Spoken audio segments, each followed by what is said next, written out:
Hi guys, welcome back to Flower Class with Helen Olivia. My name is Madison and I'm going to be teaching today's workshop, which is lovely lilac. So we have a few different varieties of lilac that we're using in class. We're also going to be playing with some other colors that are of the lavender lilac color palette that will complement them really beautifully.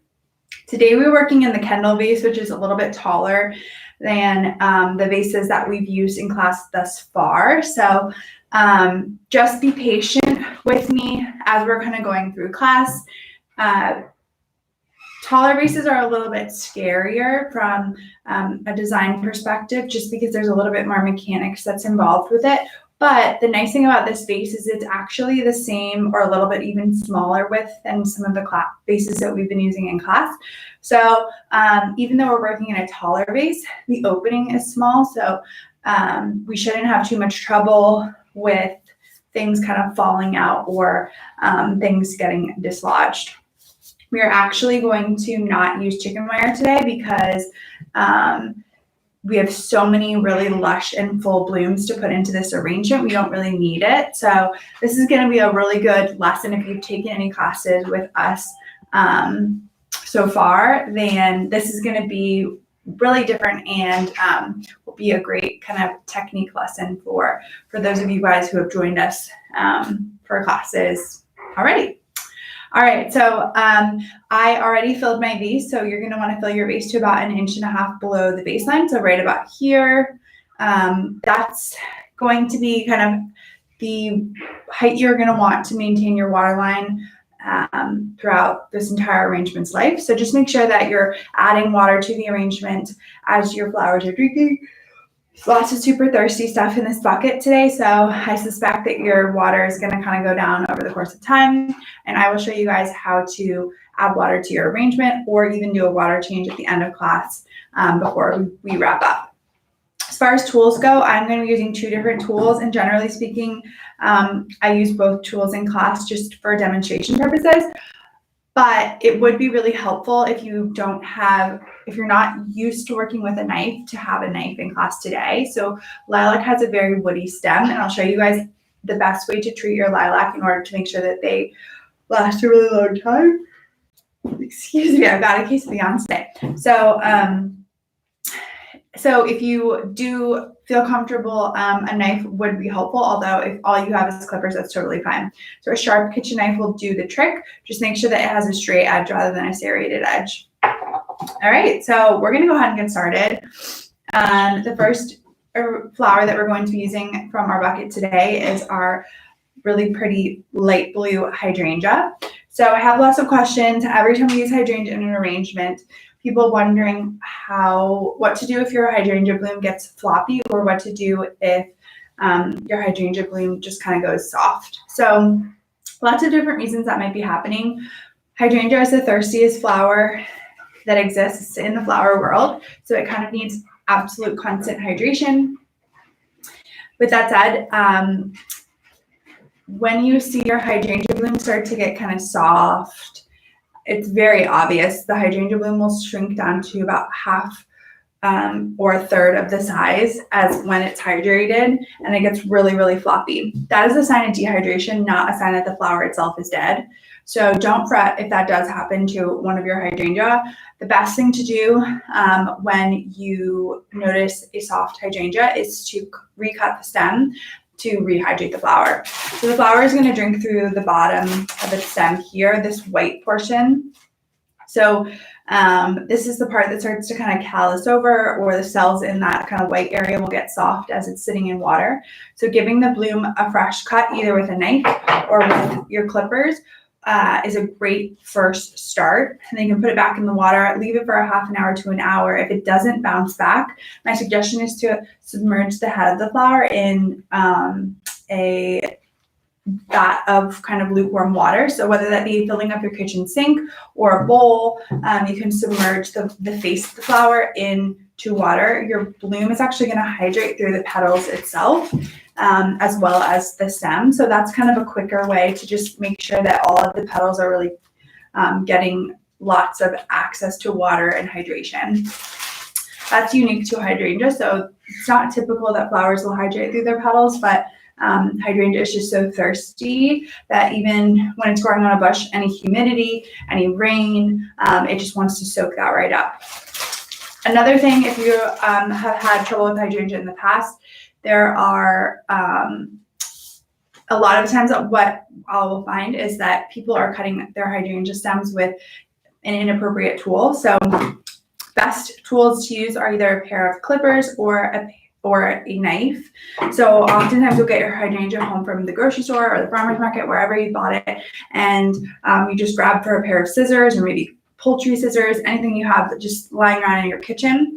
Anything other than these two tools will actually siphon off the bottom of your stem. So it's actually going to cut off the bloom's access to its water source, and it's going to mean that the hydrangea will get dehydrated super quickly. So again, 30 minutes out of water or without proper access to water will make the hydrangea bloom just kind of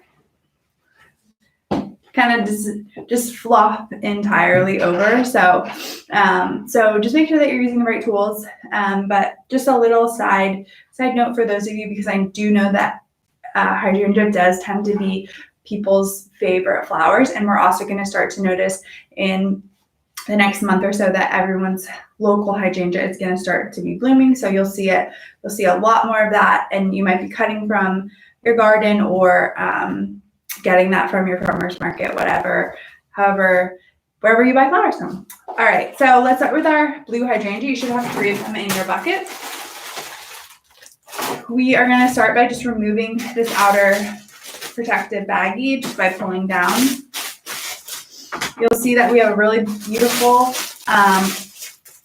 lush, full face of the flower, and then also have these really pretty green leaves on them. So I like to leave hydrangea leaves on so long as they frame the face of the flower nicely. So you can see these top 2 leaves kind of really nicely are just kind of hugging the face of the flower. They're going to enhance its beauty. It's going to give you a little bit more depth in your arrangement. So long as these top leaves are not bruised or torn, I will leave them on. And then anything else below that, I will usually pop away. So in this case, all 4 are really framing the flower nicely. So I'm just probably going to leave all of those on. And then in this one, just these 2 top ones I'll leave on. Now we'll take a look at the face of our flower. If there's any petals on here that are brown or have like a little brown spot, you can just pop that petal off. So because hydrangea need to be so wet all the time, oftentimes what you'll find is maybe 1 or 2 petals have a little bit of browning on them, and that's just because they're kind of constantly wet and very densely packed together. So totally normal for a brown petal or 2. Just best to pop them off whenever you see them. That will stop the source of the rot, and you won't notice anything else change on your flower. All right, so we have 1, 2, 3 of these guys, and I'm going to do 1, 2, 3 around the outside of my vase. So I want these hydrangea to be kind of resting right on my baseline. So the head of the hydrangea kind of sitting on the side like this. So obviously this is going to be way too far out. Any exposed stem, we don't want to see that. Even this is like too far out. So just make sure that your bloom is kind of really nice and snug on the edge of your vase. And this is the measuring technique that we are going to use all throughout class to determine how long we want to keep our stems. So I'm just going to kind of situate my stem in the vase where I might like it to be. So this guy right about here, and then I can cut my stem where it looks like it's going to kind of hit the edge of the vase here. And then we can pop this guy onto the edge of our vase, like so. All right, bloom number 2, I'm going to get on this side over here. So using that same measuring technique, get the second guy over here. And then my final bloom is going to go in the back here where I have just a big open cavity. And now you can see kind of how beautifully these big hydrangea leaves kind of just fan out around the flowers. It's going to give you a lot of depth, so you're not having one big cloud of blue. We've got lots of like little leaves peeking out here and there, and also the leaves are so pretty. So great contrast and a great way to add depth to your arrangement. All right, so next up we're actually going to add some of our lilac in to break up our hydrangea a little bit. So we're working with a few different varieties today. We have a dark purple and a white lilac. So both of them are super, super pretty. This is a local variety. So you'll see the qualities of lilac are a very bouncy, dainty stem, beautiful greenery on it. The blooms itself start blooming from the base to the tip. So you'll see that many of these bottom blooms are going to be bloomed out versus the top ones are kind of budded and they're going to open up over the course of time. Lilac, another bloom that we'll be seeing a lot locally. So if you do have lilac in your garden, you're probably already getting some really beautiful blooms. Great to harvest your lilac stems in late spring, early summer. You're going to want to harvest them right around dawn or dusk are the best times to harvest. So when the air is really nice and cool, and you're going to want to put them right into, from the minute you cut them, put them right into water. A bucket of lukewarm is great. And these guys, similar to our hydrangea, they require a lot of hydration. So you may be noticing if you do have 1 or 2, 3 or 4 browning blooms, just pop them off. That's going to be super, super helpful to maintaining the health of your flower. And it is not an indication that it's an unhealthy bloom. It's just the fact that it's kind of constantly in the best hydration possible while it's being stored and ready to go into your vase. So you should have, let's see, 3 pieces. It kind of depends. We wanted to make sure that you got some really dense pieces. So you may have 2 pieces if they're all kind of connected on a dense stem. You may have 3 pieces if they're a little bit smaller. So just basically we wanted you to get enough lilac that you could really spread this color throughout your design. So for me, I had 3 pieces. And I'm going to kind of just place them throughout at different heights and then at different positions throughout the design. So unique to a few different flowers, you're going to notice that your lilac has a very woody stem to it. So unlike our roses or hyacinth, some of those other flowers that have like a green stem that's very soft, your viburnum has a super woody, thick, dense stem. So what that means is it's generally with other flowers, the soft portion of the stem can soak up some water as well. These really dense woody stems are super, super protective of the inside of the actual stem itself, which is where the flower drinks from. So not much water can really saturate through this woody part. So the best thing to do with your lilac stems is to give them a really nice deep cut. And what I mean by that is using your knife, and then I'll show you another technique if you don't feel comfortable using the knife. You really just want to kind of run your knife down the edge of the bloom, and that will allow you to really expose some of this inside here, which is where the flower is going to hydrate from. So we're just basically giving it more surface area just to drink. The other technique, if you don't feel comfortable using a knife, you can actually just kind of split your stem with your clippers. I won't do it. Well, sure, we can do it. So you're just kind of cutting it in half like that will give you more surface area for the flower to drink. So either technique is wonderful. Just keep in mind whenever you do have a flower that has a more woody stem, so brown, very woody looking, those 2 techniques are great to help with hydration of the flower. All right, so the beautiful bouncy quality of this lilac, I really want to maintain in my design. So rather than really clumping it up and getting it really deep and compact in my design, I'm going to let it kind of float out. So I really want you to still see that beautiful characteristic of the flower, that pretty bounce. I want you to see kind of the pattern in which it grows. So rather than choking it up, I'm going to kind of leave my stem floating kind of right where my hydrangea stops. So same technique as before, you can kind of just hold that stem up. In this case, the length just works. I don't even need to cut it, but I'm gonna pop it in between one of my 2 hydrangea. So this guy's gonna be kind of nice and high. So you'll notice I went in, rather than going straight up and down the center, I'm going in and cocking off to one side, but pretty high in my arrangement, like so. All right, and then we are going to counter that by doing another one kind of low up front over here.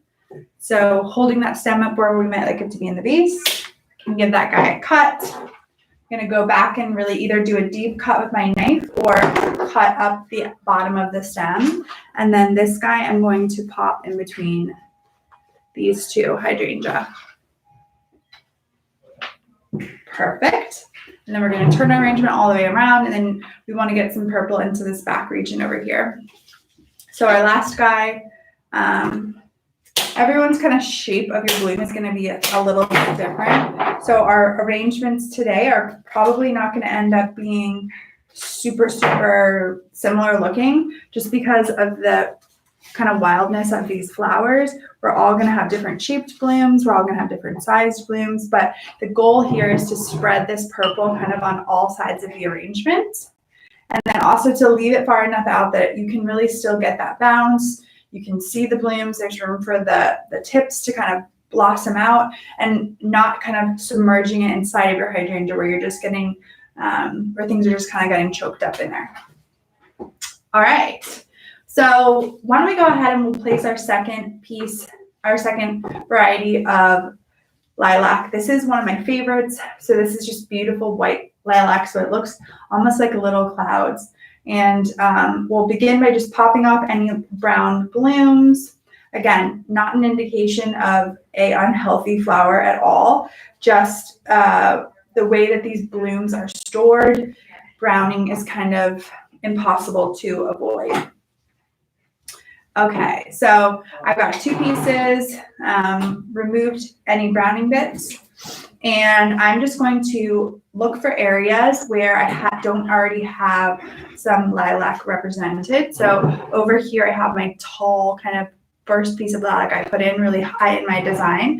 So I think for my second piece, I'm going to go a little bit lower, popping it into that pocket. And then since I have one low on this side, I will kind of counter that by doing one high on the opposite side. Actually going to switch these guys. So I did one low on this side, and then number two will be a little bit higher on this side. So that's a great rule of thumb if you're doing things. If you only have two of a certain type of bloom, generally doing one high and one low will create some nice balance. It's also going to make sure that if you're standing at different heights next to this arrangement, that the color will be represented for people standing versus people sitting. So everyone's going to have something really beautiful to look at. So I already love this. I love just a really subtle arrangement of all hydrangea and all lilac. I think it's so simple and beautiful, but we are going to continue to add to this. Next up, I'm going to grab for my Playa Blanca roses. So we're going to have a couple of them, probably 3 of them in your bucket. And we're just going to kind of spread these on all sides of the design as well. So beginning by just removing the leaves, and these guys don't have any thorns, so you can kind of just run your hand down the length of the stem and remove any leaves. Step 2, we're going to remove our guard petals. So your guard petals are those petals around the outside of the bloom that protect it from the minute that it's in its bud form to fully developed rose. So these guys are going to take the beating from things like wind, rain, hands as it's being harvested, bugs, all kinds of different stuff. So they will generally have a little bit more bruising or tears on them. So any petals that are bruised or torn, you can just pop the entire petal off. And then what you'll see is what you're left with is just a pristine white rose. And when you buy roses from the grocery store, they have already removed the guard petals for you. So that's why they look perfect. It's very hard to grow a fully developed rose without getting any guard petals, just because they take so long to develop, and there's lots of exposure to the elements and all kinds of different things as they're being cut and transported. All right, so we are going to do 3 different placements of these roses. So I'll probably do a high on one side and then low and a low on the back side. So we'll begin with that first high one. So trying to get it up into this area so we can hold our rose there. We can cut our stem where it looks like it's going to hit the bottom of the vase. and pop that first rose in kind of high in our design. All right, so high, and then we'll counter that by going a little bit lower on this side. So probably aiming to get one right about here, give that stem a nice cut, and then pop that next rose in right there. And now I want to get one on the back side, so I'm probably just going to aim for somewhere right in the middle here. So holding this guy up, giving it a nice cut, and then we can pop these roses in like so.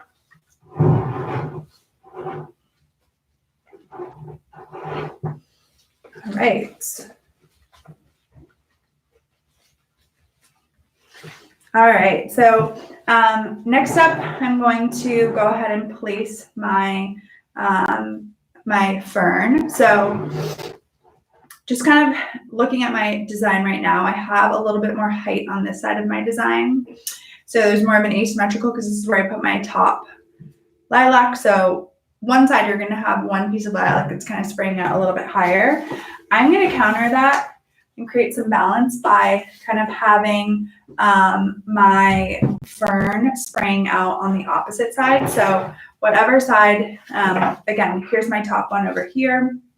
I'm just gonna put my fern in to kind of counter that on the opposite side. So this fern is a beautiful kind of fan out from the rest of our flowers. So it's umbrella fern, so it's flat like an umbrella, but then when you kind of choke it up a little bit, that's how you get that beautiful spray. So we are gonna, this is gonna be the one bloom that I will recommend. We are gonna choke it up a little bit, so we'll push it a little bit deeper down so that you get that nice spray of fronds coming out. So I'm gonna hold my guy up like this, and give this kind of a nice cut, and then just kind of nestle it in up top, opposite wherever your highest piece of lilac is.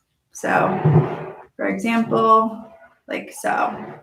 And that's just a really pretty nice way to kind of get some texture in the design, to have a little bit more pizzazz or wow factor. All right, so next up we're gonna go for our viburnum. So the viburnum is this beautiful little guy. These like almost little green clouds. And you should have two stems. You're going to notice the same quality as our viburnum. So another really nice woody stem. And you're going to have a few pieces of this. You can give it a little shake if it's really wet. And then these guys, we are just going to kind of spread throughout the design as well.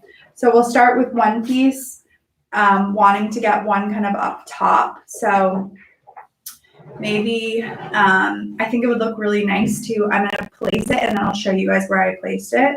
I'm just going to cut my stems in the same technique as my lilac, either giving it a really nice deep cut or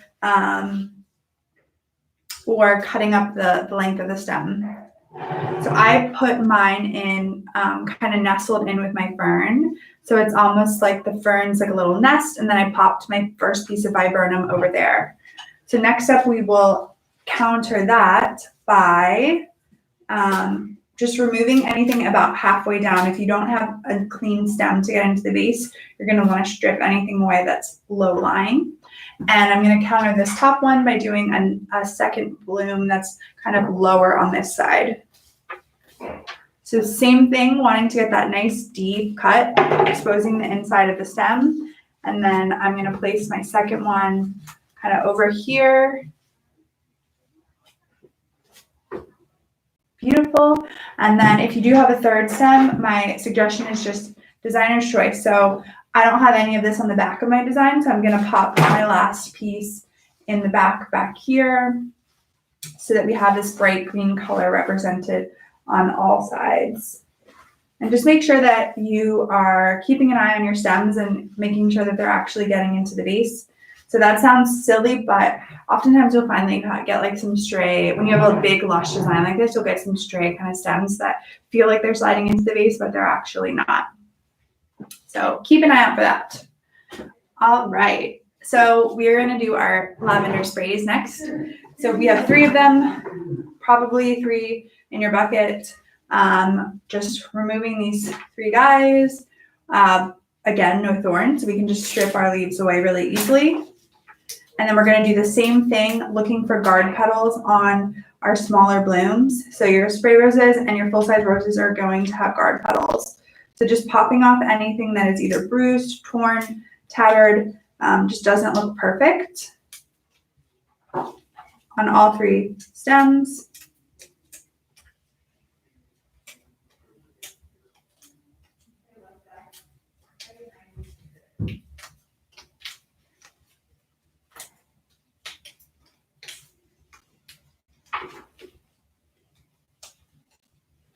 Okay, so same as with our roses, what I want to do is first look for where is our purple represented already in the design. So in this case, I've got some tall purple on this side. I don't really have much purple over in this area here. So look for somewhere up top where you don't have purple. And that's where I'm going to put my first lavender spray rose. So I've got a little bit of purple introduced up here. Can turn to this side and kind of see where do I not have any purple there. So this is kind of a good area here. So for my second one, I'm going to pop purple spray right about here. And then rotating one more time, getting a little bit of purple on this side of the design. So I'm going to turn just so I can see what I'm doing, and then I will show you guys. Just popped a little bit of purple back there. All right, so the goal there was to just kind of spread the purple throughout. And this purple honestly looks really pretty alongside the other purples. So you'll see that even if your lilac are placed really close to your sprays, they look so, so pretty together. All right, so now we're going to go for my favorite flower, which is Lavender Clematis. So this is a binding flower. So it binds up trellises, it will bind up fence, it will bind up kind of anything it can get its hands on. So really interesting quality, really interesting kind of pattern in which it grows. So you can see this one's got some really beautiful lean to it. And that is something I don't want to lose when I put it into the arrangement. So same as with our other blooms, we're just going to remove anything that's low lying on the stem that's going to prevent us from getting it into the vase. So things like this. And these guys I'm going to leave a little bit farther out of my design as well, so that you can still kind of see that really fun, unique quality of that they grow. All right, so I'm going to get one kind of up top somewhere. So you can see I'm going to have them floating quite far out of my arrangement. So almost like a little bumblebee that's kind of floating on top of my design. We're going to leave this clematis kind of drifting out of the top here. There we go. So I've got one on top on this side. So I think I'm going to do another one that's a little bit lower on this side. So for my second piece, I'm just going to kind of pop him in over here. And the nice little bend in this stem is going to just kind of really beautifully drift out of the side of my design. And then I'll work on getting one into the back here. So just anywhere where I have lack of interest, maybe you don't have any purple introduced, would be a great spot. So I got mine right around here.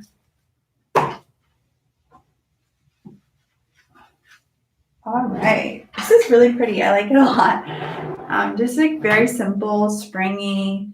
It's got some really nice movement to it. All right, so our last and final bloom. This is Nigella. So this is very rare for in the flower world to have a blue flower that's not dyed. So we never really use dyed flowers in our shop, but if you do see a blue flower, that's a very, very rare kind of color to see as a flower that just grows right out of the ground. So Nigella is really fun. It almost has this like pretty, it almost looks like dill that's kind of creeping out, giving it like a cute little collar, lion's mane around it. And then the base of the flower is just this really soft, beautiful, feminine blue. So we are going to pop these guys in. Again, have such a unique kind of pattern to their growth. So this one's really cool. It has like a little U shape in it. I like to leave them a little bit farther out so that you can still see that. They're also really soft and dainty, so they look nice kind of drifting out of the design. So my suggestion here is to just find 3 places where you have less interest, and we'll make sure that these go on different sides of the design. And you can put 1 high and 2 low. You can put 2 high and 1 low. Just kind of making sure that some go high, some go low, so that again, if some people are sitting next to this and some people are standing, they're all going to see something different. So I went 1 here, and then I did another one over here, and now I'm going to get 1 into the back.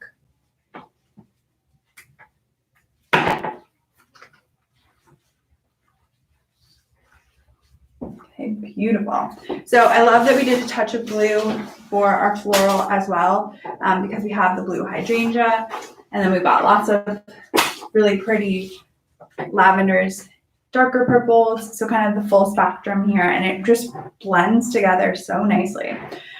So yeah, congratulations. For many of you, this may be your first kind of taller design. So nice that we're working in a vase that has a bit of a smaller opening, which makes it a little bit easier, but also still requires a lot of technique and patience. So congratulations. Again, these are going to be really thirsty flowers, so just make sure that you are hydrating your arrangement. So either using a measuring cup, turkey baster, taking it under your kitchen sink. You're going to want to pour some water into the top of your vase. And I say like about a cup every other day is great. That's going to make sure that your blooms are really healthy and hydrated, and that this arrangement is going to last through the weekend and beyond. You're also going to want to keep it away from direct sunlight. So it can definitely be in a room that's getting sunlight, but you just don't want to sit it in a windowsill where the sun is kind of just pouring on top of it. And finally, away from drafting heat. So don't want to put it next to a heat vent, or maybe on the countertop right above your dishwasher where the surface gets a little bit warmer. But anything other than that, I think this would be beautiful on a kitchen island. I think it'd be beautiful on a kitchen nook table, on a foyer table. Find a beautiful place to display this. And if you would like, please do tag us if you post to Instagram a picture of your arrangement. We love seeing what you guys create. For those of you who are gifted this class for Mother's Day, wanted to wish you guys a very happy Mother's Day. And hopefully you'll be receiving, this wasn't a gift, hopefully you'll be receiving flowers from Helen Olivia for Mother's Day this weekend. Lots of classes up on the website. If you enjoyed this class, highly recommend checking out the other classes that we have offered through the end of the summer. So our intention is to continue to offer these online classes for as long as you guys remain interested in them. So we're constantly kind of coming up with new class ideas. If you have any suggestions, thoughts, things you would like to learn about, style of design, a different color palette, or a certain flower or plant you're looking to learn about, shoot us an email, DM us. We'd love to get feedback from you guys. But we will see you again in class soon. Have a wonderful rest of your day.